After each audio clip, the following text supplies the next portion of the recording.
കർത്താവിൻ്റെ ധന്യനാമം വാഴ്ത്തപ്പെടുമാറാകട്ടെ. പത്രോസിൻ്റെ 1-ാം ലേഖനം 2-ാം അധ്യായമാണ് നമ്മുടെ പഠന വിഷയം. 1, 2, 3, 4 എപ്പിസോഡ് കഴിഞ്ഞു. 5-ാമത്തെ എപ്പിസോഡിലേക്ക് നമ്മൾ വന്നിരിക്കുന്നു. അതിൻ്റെ ലാസ്റ്റത്തെ വേദഭാഗങ്ങളാണ് ധ്യാനിക്കുന്നത്. അതിൻ്റെ 2-ാം അധ്യായത്തിൻ്റെ 1 മുതൽ 12 വരെയുള്ള വാക്യങ്ങൾ ചെറിയ തോതിൽ നമ്മൾ ധ്യാനിച്ചു എന്നാണ് എൻ്റെ വിശ്വാസം. എന്നാൽ അതിൻ്റെ 13 മുതൽ 25 വരെയുള്ള വാക്യങ്ങൾ കൂടെ ഒന്ന് ഓടിച്ച് ധ്യാനിച്ച് ഈ എപ്പിസോഡ് അവസാനിപ്പിക്കാൻ കർത്താവിൽ ശരണപ്പെടുന്നു. നമ്മളായിരിക്കുന്ന അവസ്ഥയെക്കുറിച്ച് നമുക്കൊരു ബോധ്യം ഉള്ളിലുണ്ടാകണം. രക്ഷിക്കപ്പെട്ട് സ്നാനപ്പെട്ട് പരിശുദ്ധാഭിഷേകം പ്രാപിച്ച ദൈവോയിതൽ അവൻ്റെ അടുത്ത ലക്ഷ്യം ദൈവരാജ്യം, സ്വർഗരാജ്യം എന്നുള്ളതായിരിക്കും. ഇന്ന് അങ്ങനെ ഒരു കൺസെപ്റ്റ് ആർക്കുമില്ല. വിശ്വാസികളൊക്കെ വലിയ വലിയ മെഗാ പ്രോഗ്രാം നടത്തിക്കൊണ്ട് മുമ്പോട്ട് പോകുന്നു. പ്രാസംഗികന്മാരൊക്കെ വലിയ വലിയ പ്രസംഗങ്ങൾ നടത്തുന്നു, ക്രൂസുകൾ നടത്തുന്നു, ആതുര പ്രവർത്തനങ്ങൾ നടത്തുന്നു, സ്കൂൾ നടത്തുന്നു, ഹോസ്പിറ്റൽ നടത്തുന്നു എന്ന് വേണ്ട സൽപ്രവൃത്തികളുടെ വലിയൊരു ഘോഷയാത്ര തന്നെ പലരും ചെയ്തുകൊണ്ടിരിക്കുകയാണ്. ഇതൊക്കെ നല്ലതാണെങ്കിലും അതിനേക്കാൾ ഉപരി രക്ഷിക്കപ്പെട്ടവൻ രക്ഷാപൂർത്തി പ്രാപിക്കാനായിട്ടുള്ള ഒരുക്കത്തിലായിരിക്കണമെന്നുള്ളൊരു പഠിപ്പിക്കൽ എങ്ങും കാണുന്നില്ല. എങ്ങുമില്ലെന്ന് പറഞ്ഞാൽ തെറ്റാണ്. വളരെ വിരളമായി വളരെ ചുരുക്കം ചില പാസ്റ്റർമാർ മാത്രമേ അങ്ങനെയുള്ള വിഷയങ്ങളെ തൊട്ട് സംസാരിക്കുന്നുള്ളൂ. രക്ഷിക്കപ്പെട്ട നമുക്ക് രക്ഷയ്ക്കായി വളരണം, രക്ഷാപൂർത്തി പ്രാപിക്കണം. രക്ഷയ്ക്ക് വേണ്ടി ഒരു വളർച്ച, ഒരു വർധനവ്, ഒരു നിറവ് ഉണ്ട്. ഇതൊക്കെ വചനത്തിലൂടെ കാര്യകാരണ സഹിതം പഠിപ്പിച്ചാലല്ലേ കാര്യങ്ങൾ മനസ്സിലാകത്തുള്ളൂ. രക്ഷിക്കപ്പെട്ടവൻ സന്തോഷിച്ചിങ്ങനെ കഴിയുക. ഞാൻ രക്ഷിക്കപ്പെട്ടു, കൃപയാൽ രക്ഷിക്കപ്പെടാനിടയായി, കർത്താവിനെ ഹൃദയത്തിൽ ഏറ്റെടുത്തു, വെള്ളത്തിൽ സ്നാനപ്പെട്ടു, പരിശുദ്ധാഭിഷേകം പ്രാപിച്ചു, തീർന്നു, ഇനി കുഴപ്പമൊന്നുമില്ല. ഇത് രക്ഷയുടെ ആദ്യത്തെ പടിയാണ് സഹോദരങ്ങളെ. രക്ഷാസ്നാനം, അഭിഷേകം രക്ഷയുടെ ആദ്യത്തെ പടിയല്ല. അവിടെ നിന്നുകൊണ്ട് അങ്ങ് വളരണം, ഒത്തിരി ദൂരെ പോകണം. നമ്മൾ അതിനനുസരിക്കേണ്ട, അനുവർത്തിക്കേണ്ട ഉപദേശങ്ങളാണ് അപ്പോസ്തലന്മാർ തരുന്നത്. അതാണ് സഭ തള്ളിക്കളഞ്ഞിരിക്കുന്നത്. അവർ അപ്പോസ്തലന്മാരുടെ ഉപദേശം കേട്ട് കൂട്ടായ്മ മരിച്ച് അപ്പം നുലുക്കി പ്രാർത്ഥന അയച്ചും പോന്നു. പുതിയ നിയമസഭ അപ്പോസ്തലന്മാരുടെ ഉപദേശം നിരന്തരം കേട്ടുകൊണ്ടിരുന്നു. അങ്ങനെ നിരന്തരം കേട്ടുകൊണ്ടിരുന്ന സഭകൾ ആത്മീയമായി വളർച്ച പ്രാപിച്ചു, ക്രിസ്തുവിന്റെ പത്രങ്ങളായി, ക്രിസ്തുവിനെ പോലെയായി, വലിയ ആത്മീയ അനുഭവങ്ങളുള്ള വിശ്വാസികളായി മാറി. ഇന്നോ രക്ഷിക്കപ്പെട്ടെന്ന് പറഞ്ഞ് തുള്ളിച്ചാടി നടക്കുക. എന്തിനാ ഈ തുള്ളിച്ചാടുന്നത്? എന്തറിഞ്ഞുകൊണ്ടായി തുള്ളിച്ചാടുന്നേ? രക്ഷിക്കപ്പെട്ടവൻ രക്ഷിക്കായി വളരണം, രക്ഷാപൂർത്തി പ്രാപിക്കണം, ആത്മീയ വളർച്ച, ആത്മീയ വർധനം, ആത്മീയ നിറവ് പ്രാപിക്കണം. രക്ഷിക്കപ്പെട്ടവൻ കർത്താവിൽ വിശ്വസിച്ചാൽ കടം മാറ്റും, കഷ്ടത മാറ്റും, കണ്ണീരുടയ്ക്കും, പ്രശ്നങ്ങൾക്കൊക്കെ വിടുതലായെന്നും പറഞ്ഞ് തലയറിഞ്ഞു കിടന്ന് പ്രാർത്ഥിച്ച് അവരുടെ വിഷയങ്ങൾക്ക് വിടുതൽ കൊടുത്ത് അതിൻ്റെ ഒരു അംശം പറ്റി സന്തോഷിക്കുന്ന ബഹുമാനപ്പെട്ട പാസ്റ്റർമാരെ കൊണ്ട് ആത്മീയ കുളം തെരഞ്ഞെടുക്കുക. എനിക്ക് പറയാനുള്ളത്, രക്ഷിക്കപ്പെട്ട് സ്നാനപ്പെട്ട അഭിഷേകം പ്രാപിച്ചൊരു വ്യക്തി കഷ്ടതകളിലൂടെ, ബുദ്ധിമുട്ടിലൂടെ, ഞെരുക്കത്തിലൂടെ ക്രിസ്തുവിൽ തികഞ്ഞു വരണം. ക്രിസ്തുവിൽ തികഞ്ഞു വരിക എന്ന് പറഞ്ഞൊരു കൺസെപ്റ്റ് ഇന്ന് മറന്നു കളഞ്ഞിരിക്കുന്ന പെന്തക്കോസ്തുകാർ. ഏത് മനുഷ്യനെയും ക്രിസ്തുവിൽ തികഞ്ഞവനാക്കി നിർത്തേണ്ടതിനെ, അപ്പം ശുശ്രൂഷ തികഞ്ഞവനാക്കി നിർത്തുക, തികഞ്ഞു വരിക. ക്രിസ്തുവിൻ്റെ സ്വഭാവം, ക്രിസ്തുവിൻ്റെ മനസ്സ്, അവൻ്റെ ഭാവം, ക്രിസ്തുവിൻ്റെ ഭാവം, ക്രിസ്തുവിൻ്റെ മനസ്സ്, അവൻ്റെ ദിവ്യ സ്വഭാവം, ഇത് ഒപ്പിയെടുക്കുക. ഉപദേശം പഠിച്ചനുസരിച്ച് ജീവിച്ച ആ നിലവാരത്തിലേക്ക് വരിക. എവിടെ കാണാനുണ്ട് ഇത്? ഞാൻ പറയുന്നതിൻ്റെ അർത്ഥം മനസ്സിലാക്കുക. ഇത് പലരും ഈ അപ്പോസ്തല ഉപദേശത്തിൻ്റെ ആഴങ്ങൾ എന്താണെന്ന് മനസ്സിലാക്കുന്നില്ല. ഒരു ദുരുപദേശി, കൊച്ചി പട്ടണത്തിൽ തന്നെ ഉള്ളത്, ഈ അപ്പോസ്തലന്മാരുടെ ഉപദേശം പാസ്റ്റർമാരായ ഞങ്ങളെ കുഴയ്ക്കുക, ഞങ്ങൾക്ക് വലിയ ബുദ്ധിമുട്ടുണ്ടാക്കുക. കാരണം ഇവർ ജഡീകന്മാരാ, ലോകപ്രകാരം ജീവിക്കുന്നവരാ, ലോകത്തിലെ പണത്തിൻ്റെ പിറകെ പോയിക്കൊണ്ടിരിക്കുന്നത്. അതുകൊണ്ട് ഇവർക്ക് ഈ ആത്മീയ കാര്യങ്ങൾ മനസ്സിലാകാത്തത്. ജഡികൻ ആത്മീയ കാര്യങ്ങൾ മനസ്സിലാകത്തില്ല. അത് ആത്മീയർക്കേ മനസ്സിലാകത്തുള്ളൂ. 1 കൊരിന്ത്യർ 2-ാം അധ്യായത്തിൽ അതുണ്ട്. അത് ആത്മീയമായി വിവേചിക്കേണ്ടതാണ്. സ്തോത്രം. ഞാൻ മുഖോല പറഞ്ഞ സമയം കളയുന്നില്ല, വേഗത്തിൽ വിഷയത്തിലേക്ക് വരുന്നു. സകല മാനുഷിക നിയമത്തിനും കർത്താവിൽ നിമിത്തം കീഴടങ്ങി. 1 പത്രോസ് 2:13 മുതലാ. സകല മാനുഷിക നിയമത്തിനും ഗവൺമെൻറ് പറയുന്ന നിയമങ്ങൾ അനുസരിക്കണം. കോവിഡ് വന്നപ്പോൾ ഒരു പ്രായമുള്ളൊരു വയസ്സനായ ഒരു മനുഷ്യൻ കോവിഡിൻ്റെ ക്ലൈമാക്സിൽ നിൽക്കുന്ന സമയം മാസ്ക് നിർബന്ധം ധരിക്കണം. നിയമം വന്നു കഴിഞ്ഞു. ഈ വിശ്വാസി മാസ്ക് ധരിക്കുന്നില്ല. കുട ചൂടിക്കൊണ്ട് പോകുമ്പോൾ കുടയുടെ ആ വളവിൽ ആ കുടക്കാലിൽ ഇങ്ങനെ തൂക്കിയിട്ടിരിക്കുക. പോലീസ് കണ്ടു. എന്താ മിസ്റ്റർ മാസ്ക് ധരിക്കുക? അത് ഞാൻ പ്രാർത്ഥിക്കുന്ന ദൈവവേദനാണ്, ഞാൻ പ്രാർത്ഥിച്ചോളാം. നിങ്ങൾ പ്രാർത്ഥിച്ചോ, മാസ്ക് ഇടാൻ പറഞ്ഞു. ഇല്ലെങ്കിൽ പിഴയടിക്കുമെന്ന് പറഞ്ഞു.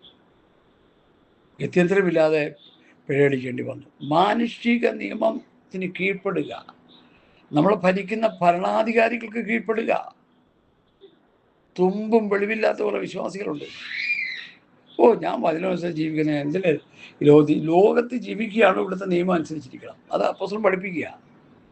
പൗലോസും പറയുന്നുണ്ട്. ഞാൻ അതുകൊണ്ട് പോകുന്നില്ല.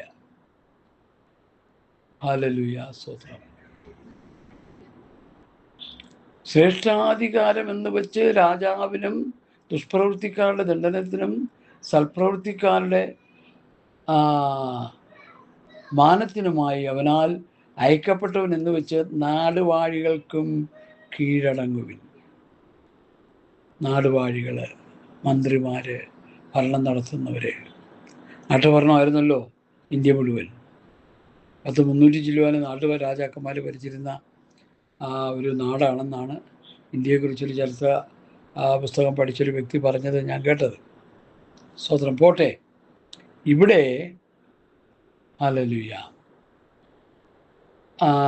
സകല മാനുഷിക നിയമത്തിനും കർത്താവിൽ നിമിത്തം കീഴടങ്ങുവിൻ.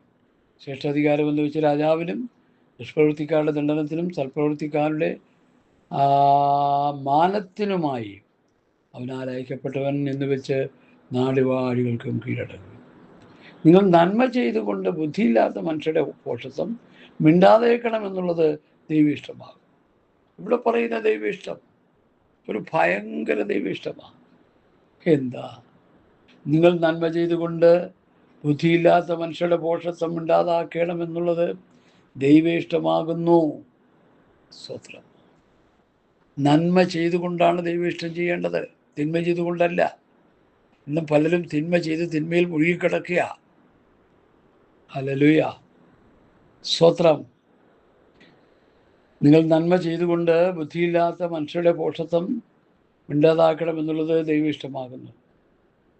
സ്വതന്ത്രരായും സ്വാതന്ത്ര്യം ദുഷ്ടതയ്ക്ക് മറയാക്കാതെ ദൈവത്തിൻ്റെ ദാസന്മാരായും നടപ്പിൻ. നമ്മൾ ക്രിസ്തുവിൽ സ്വാതന്ത്ര്യത്തിലായിട്ട് ക്രിസ്തു നമ്മെ സ്വതന്ത്രരാക്കി അയാളുകളിൽ ഉറച്ചു നിൽപ്പിൻ.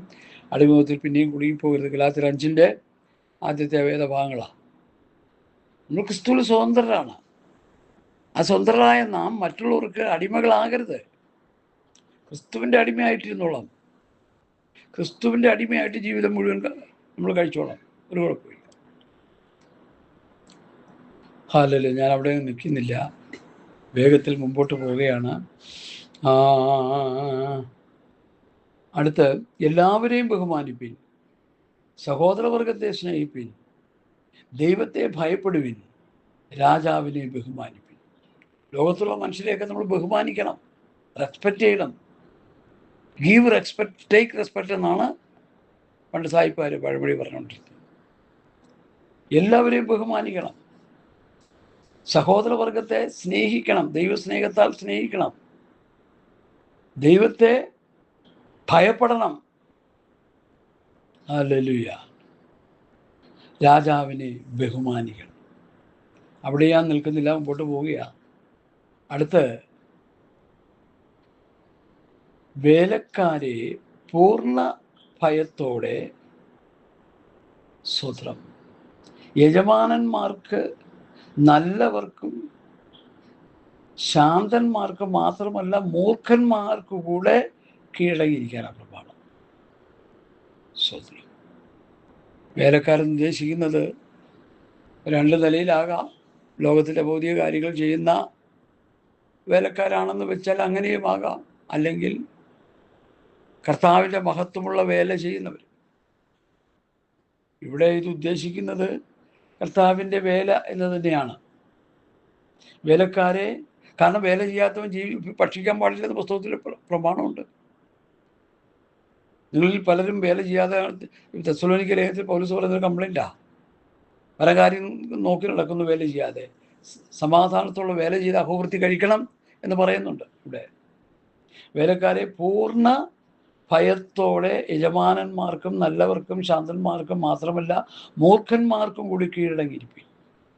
കോപിഷ്ഠരായ നേതാക്കന്മാരെ, രാഷ്ട്രീയക്കാരെ, അവർക്കും കീഴടങ്ങിയിരിക്കണം നമ്മൾ.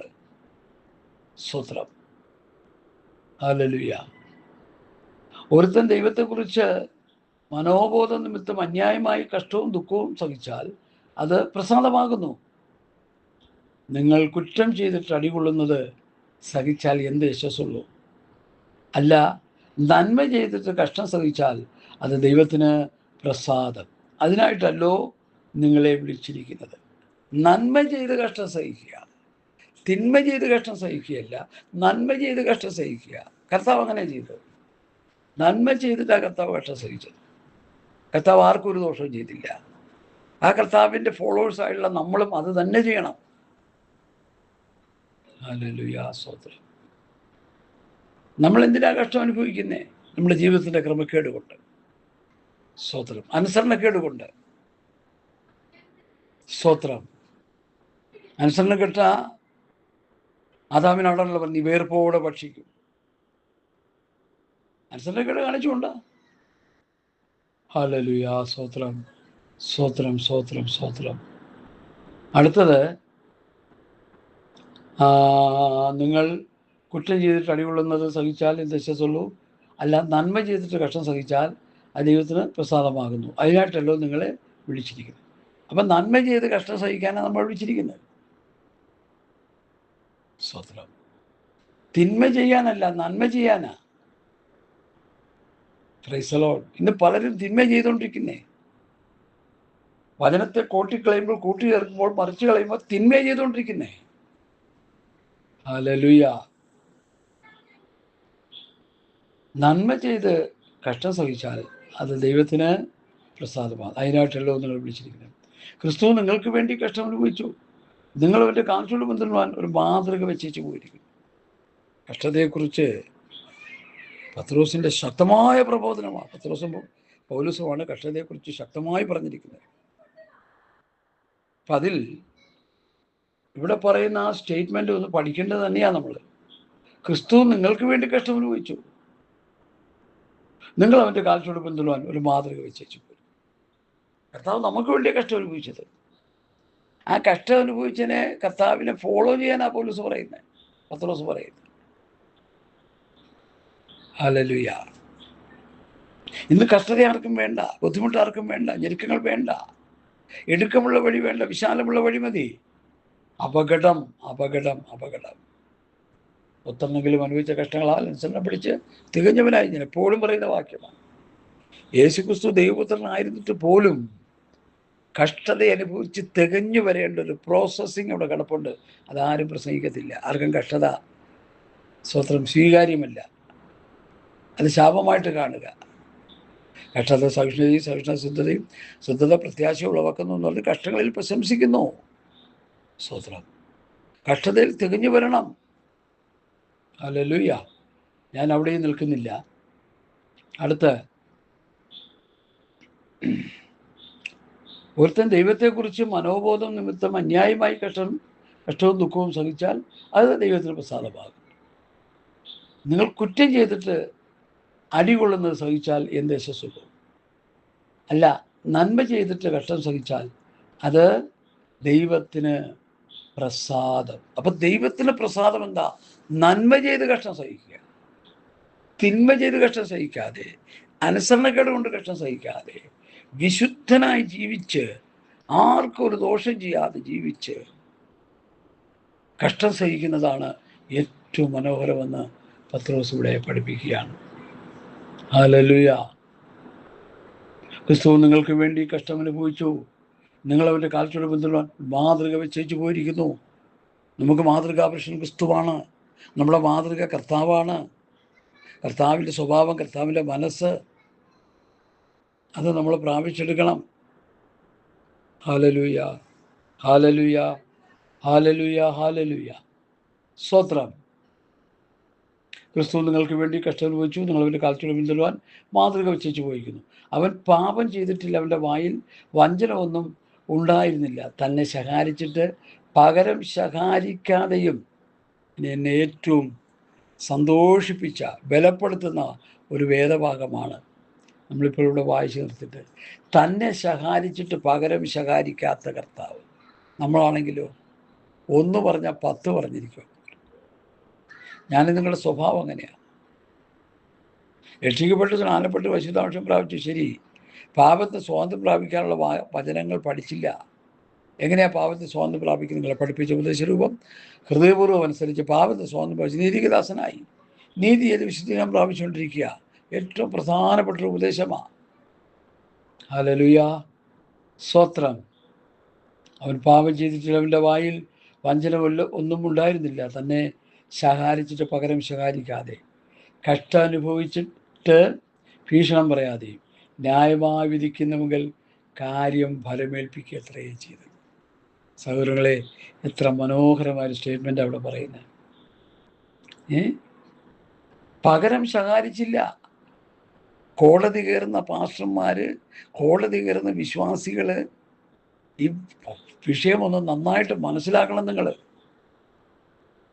ഹല്ലേലൂയ. റോമാലേഖനത്തിലെ ഇതുമായിട്ട് ബന്ധപ്പെട്ട ഒരു വിഷയം എൻ്റെ ഹൃദയത്തിലേക്ക് വരികയാണ്. അതെന്താണെന്ന് നമുക്ക് നോക്കാം. റോമാലേഖനം അതിൻ്റെ സ്തോത്രം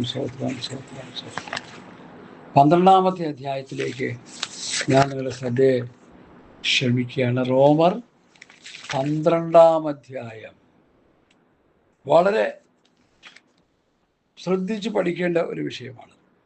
സ്തോത്രം. അവിടെ 13 വായിക്കാം ഞാൻ.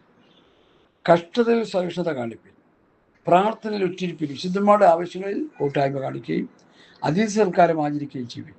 നിങ്ങളെ തന്നെ ഉപദ്രവിക്കാതെ അനുഗ്രഹിപ്പിൻ, ശപിക്കാതെ അനുഗ്രഹിപ്പിൻ. സന്തോഷിക്കുന്നവരോടുകൂടി സന്തോഷിക്കുകയും കരയുന്നവരോടുകൂടി കരയുകയും ചെയ്യുവിൻ. തമ്മിൽ ഐക്യമത്യമുള്ളവരായി വലിപ്പം ഭാവിക്കാതെ എളിയവരോട് ചേർന്ന് കൊള്ളുവിൻ. നിങ്ങളെ തന്നെ ബുദ്ധിമാന്മാരെന്ന് വിചാരിക്കരുത്. ആർക്കും തിന്മയ്ക്ക് പകരം തിന്മ ചെയ്യാതെ സകല മനുഷ്യരുടെയും മുൻപിൽ യോഗ്യമായത് മുൻകരുതി കഴിയുമെങ്കിൽ നിങ്ങളാൽ ആവോളം സകല മനുഷ്യരോടും സമാധാനമായിരിക്കണം. പറക്കെട്ട് കോടതിയും കേസുമായിട്ട് നടക്കാനല്ല പറയുന്നത്. തമ്മിൽ സമാധാനമായിരിപ്പിൻ, തമ്മിൽ സ്നേഹിക്കണം. ക്രിസ്തുവിൻ്റെ ആത്മാവ് എല്ലാവരിലും ഉണ്ടെങ്കിൽ അത് സംഭവിക്കും, ഇല്ലെങ്കിൽ കാണത്തില്ല. ഹല്ലേലൂയ. നിങ്ങളെ തന്നെ ബുദ്ധിമാന്മാരെന്ന് വിചാരിക്കരുത്. ആരും തിന്മയ്ക്ക് പകരം തിന്മ ചെയ്യാതെ സകല മനുഷ്യരുടെ മുൻപിൽ യോഗ്യമായത് മുൻകരുതി കഴിയുമെങ്കിൽ നിങ്ങളാൽ ആവോളം സകല മനുഷ്യരോടും സമാധാനമായിരിപ്പീൻ. ഹല്ലേലൂയ. എത്ര മനോഹരമായൊരു പ്രസ്താവനയാണ് പൗലോസ് ഇവിടെ പറയുന്നത്. സ്തോത്രം. അടുത്ത് ഞാൻ ആ വിഷയത്തിൽ നിന്ന് മാറി അതിൻ്റെ 24-ാമത്തെ വാക്യത്തിലേക്ക് വരിക. 1 പത്രോസ് 2:24. നാം പാപം സംബന്ധിച്ച് മരിച്ച് നീതിക്ക് ജീവിക്കേണ്ടതിന് അവൻ തൻ്റെ ശരീരങ്ങളെ പാപം കുച്ചുകൊണ്ട് കുരിശിന്മേൽ കയറി അവൻ്റെ അടിപ്പെടലാതെ നിങ്ങൾക്ക് സൗഖ്യം വന്നിരിക്കുന്നു. ദൈവമക്കളെ, നന്നായി ഗ്രഹിക്കേണ്ട ഒരു വേദഭാഗമാണ്. ഹല്ലേലൂയ. നാം പാപം സംബന്ധിച്ച് മരിക്കണം,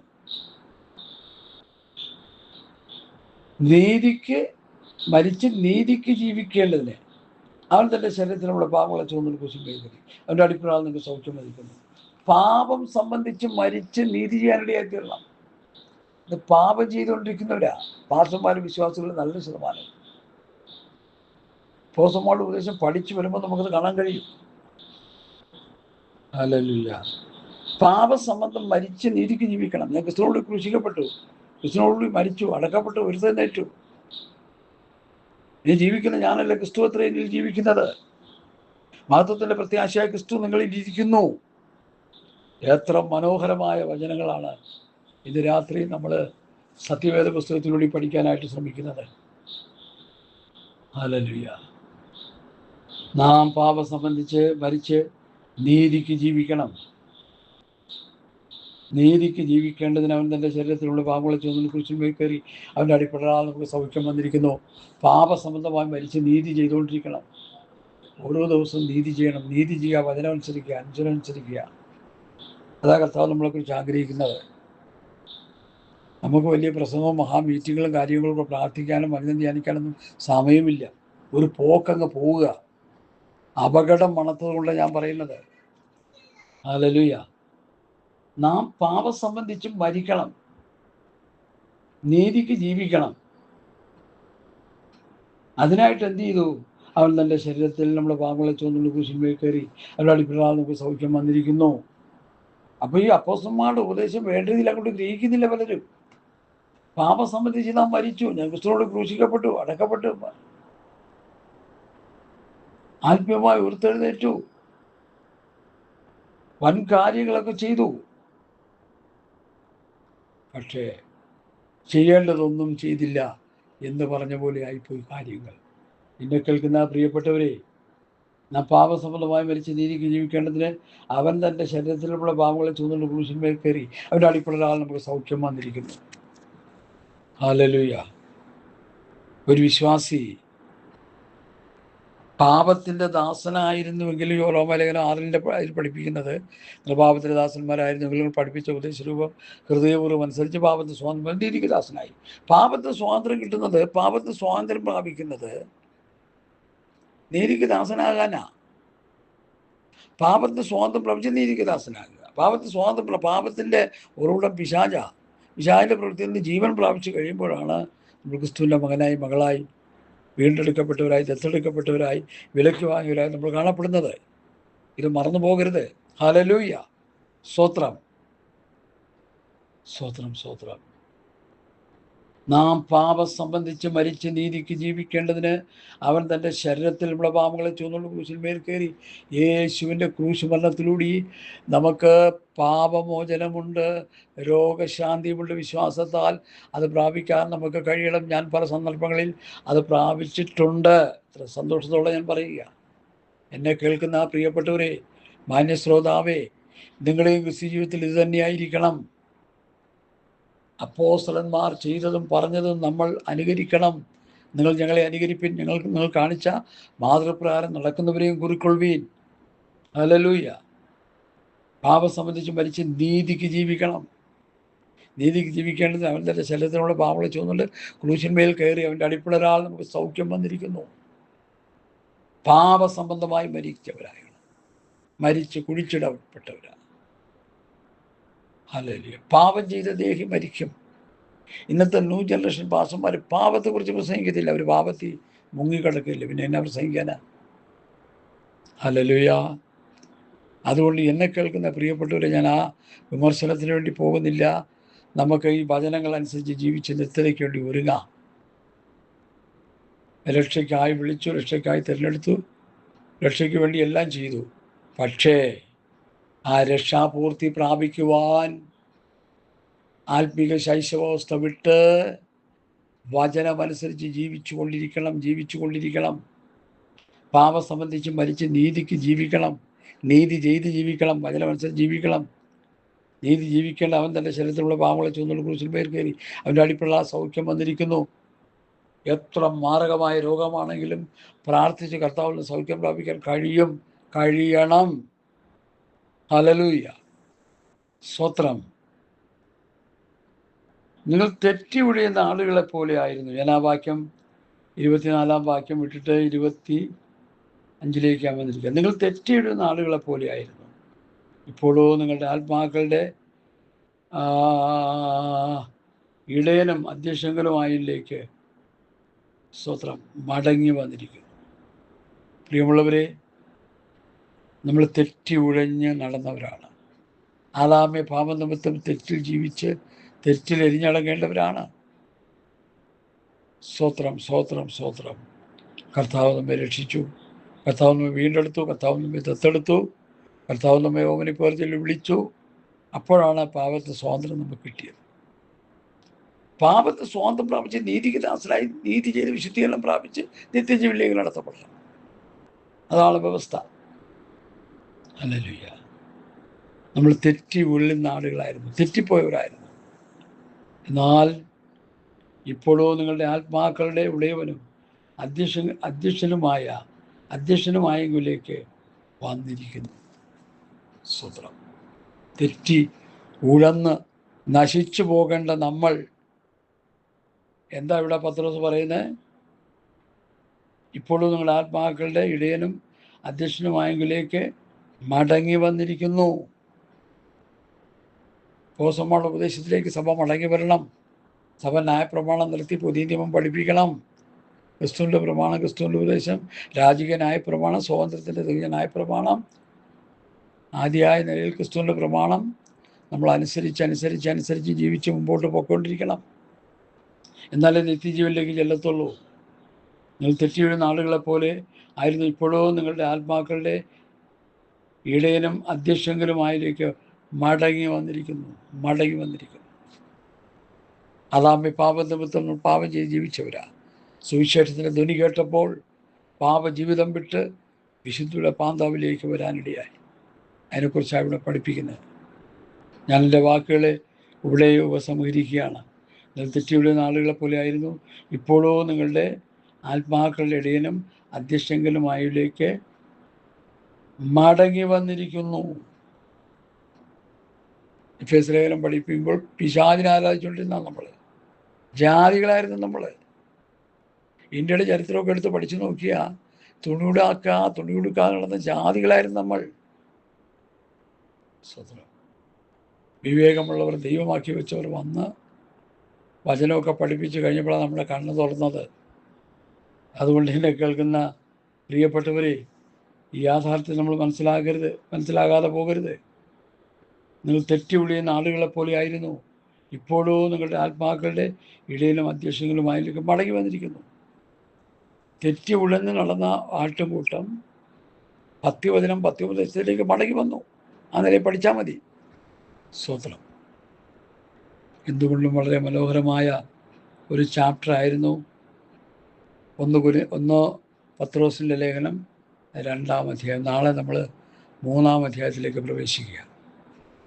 ഈ വൈകിയ വേളയിൽ എനിക്ക് പറയാനുള്ളത്, നാം പാപം ചെയ്യുന്നത് നിർത്തി പാപസംബന്ധമായി മരിച്ച് നീതിക്ക് ജീവിക്കേണ്ടതിന് അവൻ നല്ല ശരീരത്തിൽ നമ്മുടെ പാപങ്ങളെ ചുമന്ന ക്രൂശിന്മേൽ കയറി അവൻ്റെ അടിപ്പടരാൽ നമുക്ക് സൗഖ്യം വന്നുമിരിക്കുന്നു.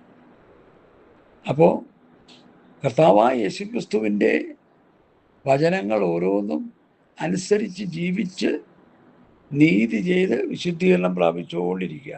ആ പ്രോസസ്സിൽ നമ്മളായിരിക്കണം. എന്നാലേ നമുക്ക് സ്വർഗത്ത് പോകാൻ പറ്റുള്ളൂ. ഉപദേശം അനുസരിച്ച് ജീവിച്ചു കൊണ്ടിരിക്കണം.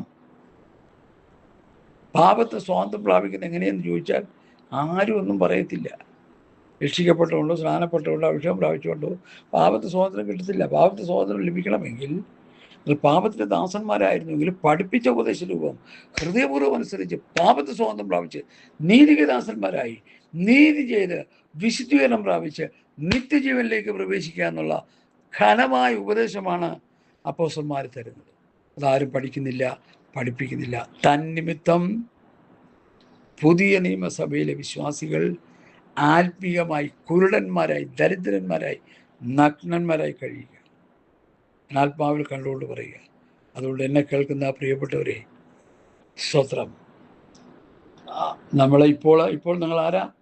ആത്മാക്കളുടെ ഇടയിലും അധ്യക്ഷങ്ങളുമായിലേക്ക് മടങ്ങി വന്നിരിക്കുന്നു. അപ്പോസ്തലന്മാരുടെ ഉപദേശങ്ങൾ കേട്ട് വരുന്ന സഭകളാണ് ദൈവത്തിങ്കിലേക്ക് അടുത്ത് വരുന്നത്, ദൈവത്തിങ്കിലേക്ക് മടങ്ങി വരുന്നത്.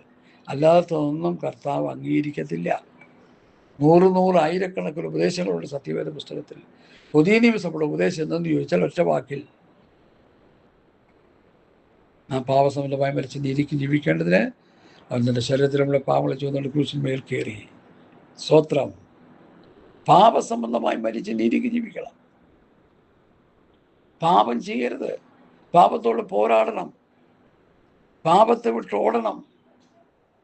പാപത്തോട് എതിർത്ത് നിൽക്കണം. പാപത്തെ കീഴ്പ്പെടുത്തണം. ഇതാണ് അപ്പോസ്തല ഉപദേശം. ആർക്കാ പറ്റുക? പറ്റണം. കുറേ നാളുകൾ ഈ വചനം പഠിച്ച് വരുമ്പോൾ നമ്മൾ വിശുദ്ധന്മാരും വിശുദ്ധമതികളായിത്തീരും. അതിന് നിരന്തരമായി പഠിച്ചുകൊണ്ടിരിക്കണം. ഒരു ലേഖനം ഒരു അധ്യായം വായിച്ചിട്ട് പിന്നെ കളഞ്ഞിട്ടങ്ങ് പോവുകയല്ല. ആ ലേഖനം മുഴുവൻ പഠിക്കണം. പരിശുദ്ധാത്മാവ് പൗലോസിലൂടെ, പത്രോസിലൂടെ, യോഹന്നാനിലൂടെ, യാക്കോബിലൂടെ എന്താണ് എന്നെ പഠിപ്പിക്കുന്നതെന്ന് കുത്തിയിരുന്ന് പഠിക്കണം. വായിച്ച് പഠിച്ച് ധ്യാനിച്ച് ആത്മശക്തി പ്രാപിച്ച് കർത്താവിൻ്റെ വരവിനുവേണ്ടി ഒരുങ്ങിക്കൊണ്ടിരിക്കണം. അതിന് ഈ 1 പത്രോസിൻ്റെ ലേഖനം 2-ാം അധ്യായത്തിലെ പഠനം അനുഗ്രഹമായി തീർന്നുവെന്ന് ഞാൻ വിശ്വസിക്കുന്നു. എനിക്കിത് അനുഗ്രഹമായി, നിങ്ങൾക്കും അനുഗ്രഹമായി എന്ന് വിശ്വസിക്കുന്നു. കർത്താവ് നമ്മെ അനുഗ്രഹിക്കട്ടെ. ആമേൻ, ആമേൻ, ആമേൻ, ആമേൻ, ആമേൻ, ആമേൻ, ആമേൻ.